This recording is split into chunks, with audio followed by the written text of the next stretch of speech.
Hey guys, welcome back. As always, my name is Laser, and today we're going to be re-tackling the Incarnon Soma Prime.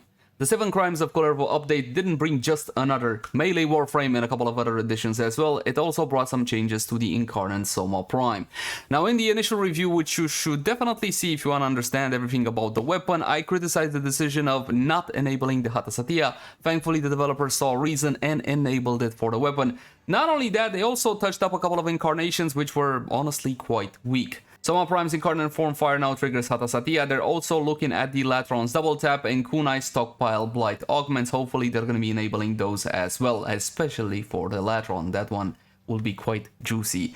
Now, also increased status chance and weighted total damage slightly more Sword Slash, which is a good thing. Fresh Havoc Evolution 4 perk 1 increases the damage from 4 to 6 on reload from empty, but they also change the stacks from 3x to 2x. So essentially you're still getting the same damage benefit. It's a flat damage amount.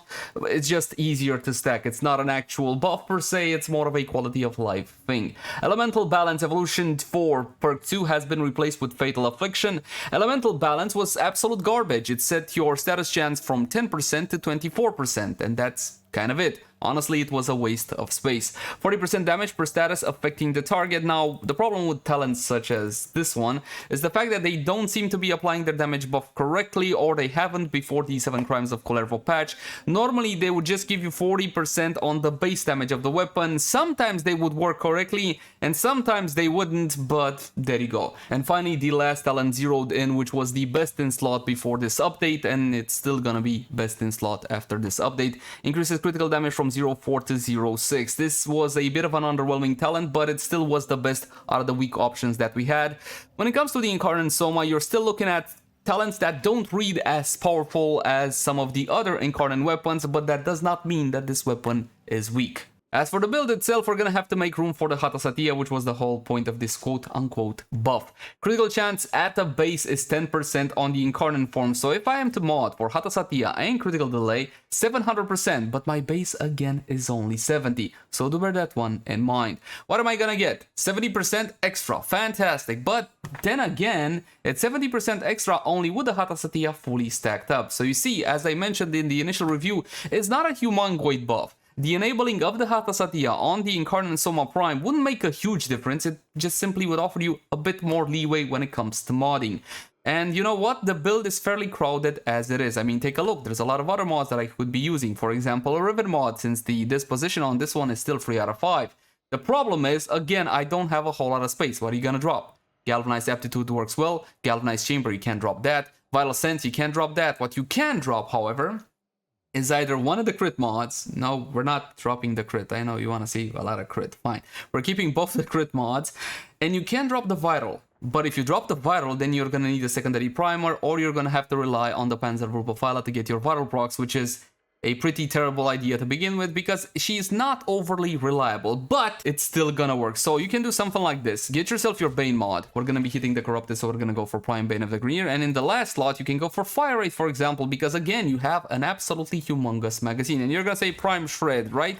Well, the 55% fire rate is nice, but I don't need the punch through because of the Evolution 1 perk. You guys remember this one? Hopefully you will remember this one. It says the following: increases damage by 12 with armor over 450 for punch through, which is fantastic. Try to take Warframes that have a high base armor. Now something like Kulala has 650, Valkyr has something like 700 by default with no additional mods, which is why we're going to be showcasing like so.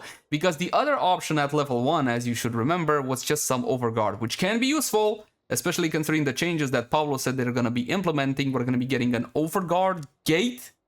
Yeah, they just don't want to stop with this kind of mechanic, but hey, there you go, maybe you'll enjoy that one. So instead of Prime Shred, we can go for more actual fire rate, something like Vile Acceleration. That is 90% fire rate, which is absolutely juicy. And we can go for something like this.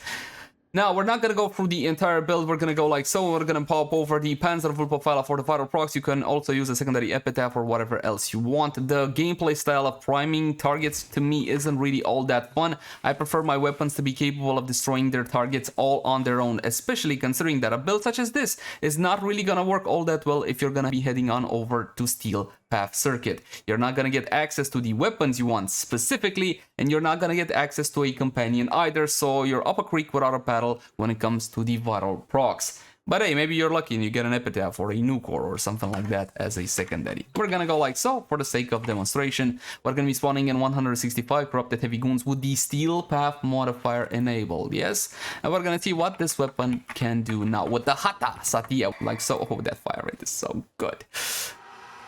When you go in Incarnon form, did you notice something? First of all, I can stack it quick, but when I go in Incarnon form, I lose my stacks. Yeah, so I'm gonna have to restack it. Thankfully, I can do that really quickly.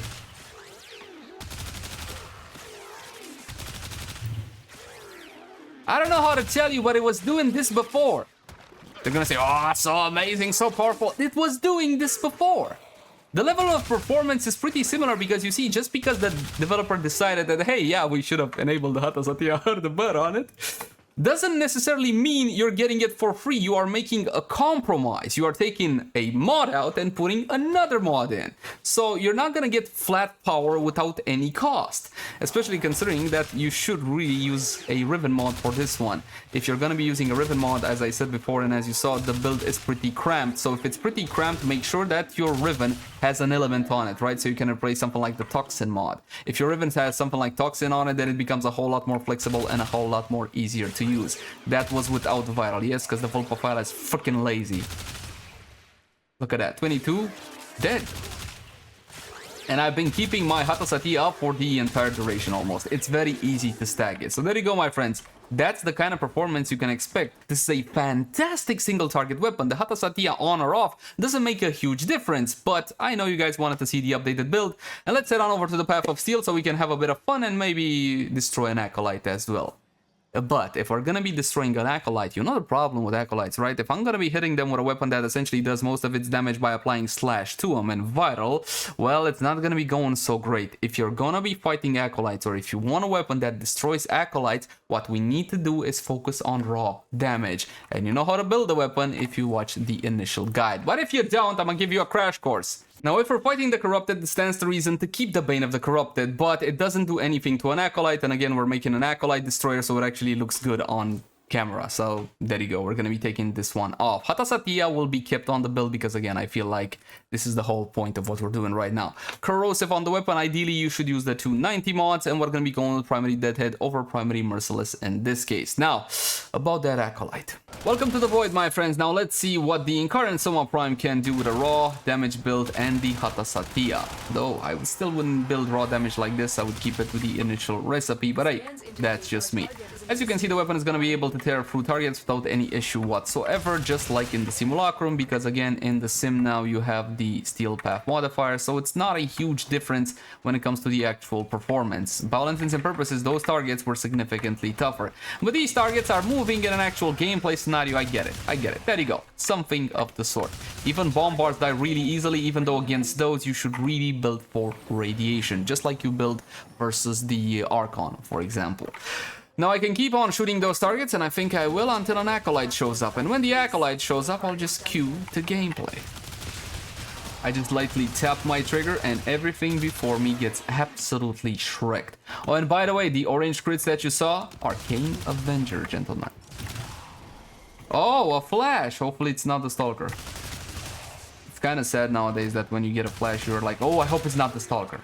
There we go, we got Torment, which is one of the more easier ones. The only one I fear... Where'd he go? Can you please stop running so I may shoot you? There you go.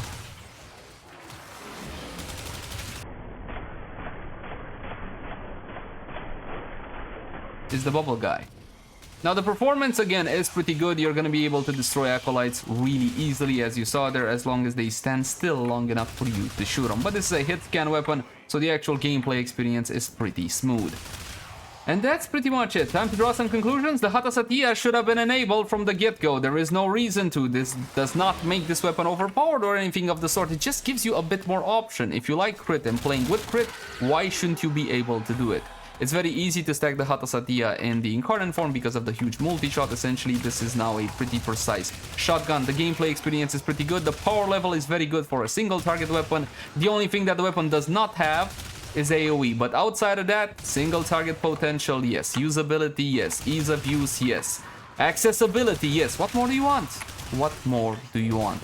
Once again, I highly recommend this weapon, and I also recommend you watch the initial build guide on it so you understand every little quirk. As always, my name has been Lazar. Thank you guys so much for watching. Like, favorite, share, and subscribe only if you enjoy the content. If you got any feedback for me, let me know in the comment section down below. Also in the comment section down below, if you want to suggest any particular type of content, like, hey, I would like to see this weapon build, that weapon build, and so on and so forth. You can also catch me on Twitch, Facebook, Twitter, all the usual places. One more thing before I go. Do you guys like technology? Do you guys like gadgets? Do you guys like gaming gear? Like really cool PC peripherals and how to put together your own computer and all sorts of cool gadgets? Then you're probably gonna be liking my brand new channel, Pixar. Something that I slapped on together in my free time. So if you like my style of doing things and you enjoy technology, make sure you subscribe. Link in the pinned comment down below. Now I'll catch you guys in the next one. Bye.